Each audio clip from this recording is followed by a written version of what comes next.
Hey, what's up guys, Ruben Arce here with another video for the Cinematography Lab. Today I'm going to tell you about my method or hack to get the best results when I use an all-flatbed scanner to scan my film. In another video, I talked about my method to test film movie cameras at home, a method that obviously works with still photography cameras as well. In that case, I used my DSLR and a macro lens to capture the image out of the negative. But I have gotten great results using all flatbed scanners, even for small formats like 16mm. Film scanning technology hasn't changed much in the last 20 years. There is not a lot of demand, hence no reason to keep developing the technology. For that reason, the difference between an old but good scanner and a new one can be difficult to see. And by fine-tuning the scanner, you can get great results even if you are using a 17-year-old scanner like my Epson 4990 that had cost me $10 at a thrift store. Let's talk about lenses for a minute. Why? Because flatbed scanners work like lenses in a way. Lenses are capable of changing the focus of an object by moving the internal groups and elements that compose them. When you rotate the focusing ring of a lens, the internal elements move back and forward, and the area that is properly focused is going to move farther or closer from the camera, depending on the direction you rotate the focusing ring. But flatbed scanners don't have focusing rings. No, they don't. But in the same way an image gets in focus, when you move the subject farther or closer from the camera, you can reach critical focus by carefully increasing or decreasing the distance of the film with relation to the glass. The method is very simple and you only need some tape. It could be black electrical tape that you can get for $1. I'm going to use this frosted tape known commercially as magic tape because contrary to electrical tape, it's not flexible and its thickness doesn't change if I stretch it. You are going to need a piece of film. It doesn't matter if it's negative or positive. It will be the reference that will let you see the changes on the sharpness of the image. In my case, I bought a Vlad Test Target, a piece of film that has a fine chart printed on it that allows you to test your DSLR scanning setup. In this case, I'm going to use it with an actual scanner. Having a good quality chart will allow me to see the changes even better. But any film with a sharp image should do it, especially since you are looking to see the grain in focus, not the image on the film.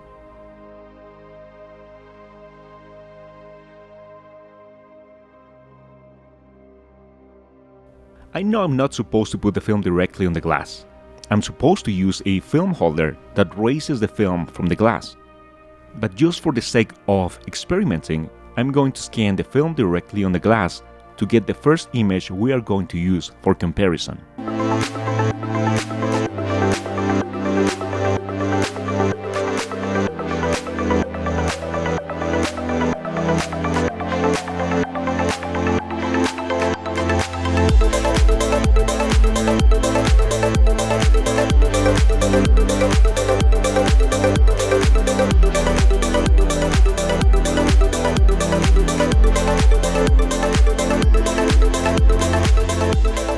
Now, here is where the method comes into play. In order to add some separation between the glass and the film, I'm going to cut a couple of small pieces of tape of about 3 inches and stick them to the glass within an area where the scanner can see them. I can use a piece of film to determine the distance between the pieces of tape to make sure the area where the picture is not covered by the tape. Basically, we are creating a bridge where the image we are scanning is in the middle. Always scan the film horizontally. I don't know if that continues to be the case with new scanners, but the old ones can capture more information when they are used in that orientation. I was able to get an image out of a piece of Super 8 film on the horizontal position when I only got lines on the vertical one. Now we have to continue with the tedious process of adding or stacking one layer of tape at a time on both sides and of taking a sample scan.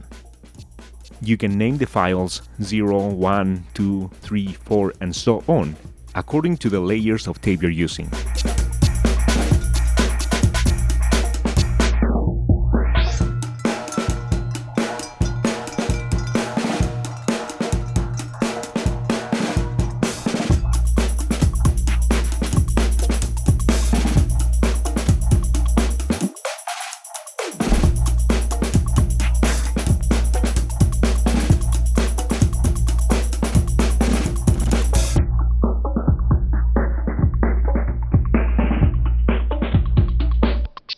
Now let's take a look at the results. In the same way an object can be focused on a camera without touching the focusing ring of the camera, we can see the image get sharper when it reaches the distance where the scanner is focused, hence reaching the critical focus. Past that point, the image starts to degrade or get out of focus again. In the same way, an object would get blurry as you move it out of the distance at which the lens is focused at. This image is number 1. That's the one with no tape at all. So zero layers of tape, the negative, the film on top of the glass, something you're not supposed to do anyways, but it's gonna let us see the difference. And here's the one. This is image number 20, meaning it has 19 layers of tape. And there is an important difference, but it's not a huge difference. It is important for me. So now let's take a look at the difference. This is 0, and look around here. And it has a green color fringe that when I got to 20 layers of tape, it disappeared. Or it's not as noticeable, at least, as in the other ones. Again, resolution is not improving, but sharpness is. It's a very small difference, but it is sharper. Look at this thing. It may be the aberration, but look at this one. And the perception of sharpness improves. There is a limit on the resolution of the film. There is a limit, obviously, in the resolution of the scanner. So this is what we can get. This has a lot of detail. It may be soft if you're used to seeing digital images, or if you're comparing this to something like a negative scan with a DSLR or professional scan. But this is usable, more than usable in my opinion.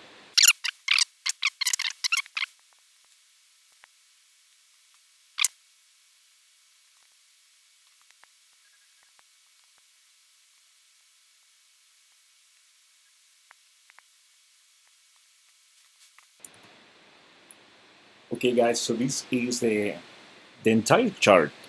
This is out of a 35 millimeters piece of film, and it looks amazing. Do you see that 100%? Let's go to 100% and full screen.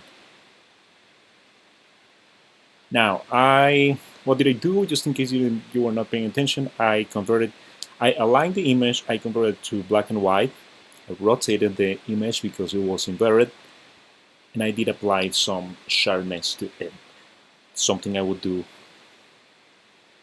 in some cases with my film. I want to test what can be done with the scanner. And guys, look at this. This is 100% right here, full screen.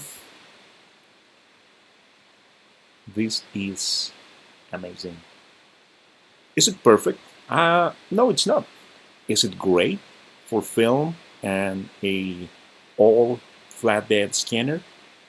I think it is.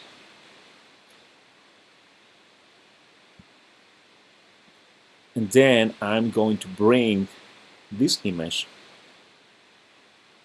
onto the full, into that thing. Look at that. Look at how big the scan image is compared to the 4K. This is 4K, which is like 8 megapixels, by the way. It's not huge. It is huge for video production because it takes a lot of space, and 8 megapixels is a decent image. But what I'm saying is cameras, lenses, scanners, film cameras are capable of delivering more than that, and have been able to deliver more than that information for the last 100 years.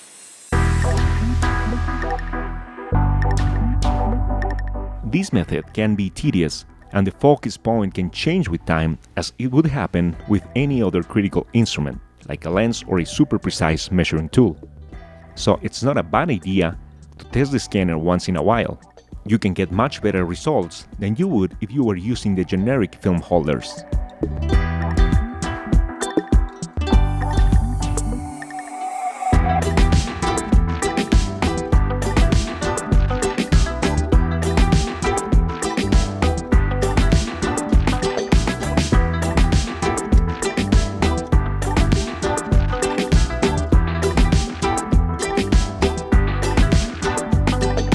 This method is designed to scan one image at a time, and it's for those people interested in getting the best possible quality out of a given film and scanner without breaking the bank. If you are planning to scan tons of pictures or movie film, this is not the ideal way to do it. But if you want to scan some images just to see if your camera works, judge the quality of a lens, or compare it to another, this hack should work fine. If I can get these images using an old 4490, imagine what a modern scanner can do.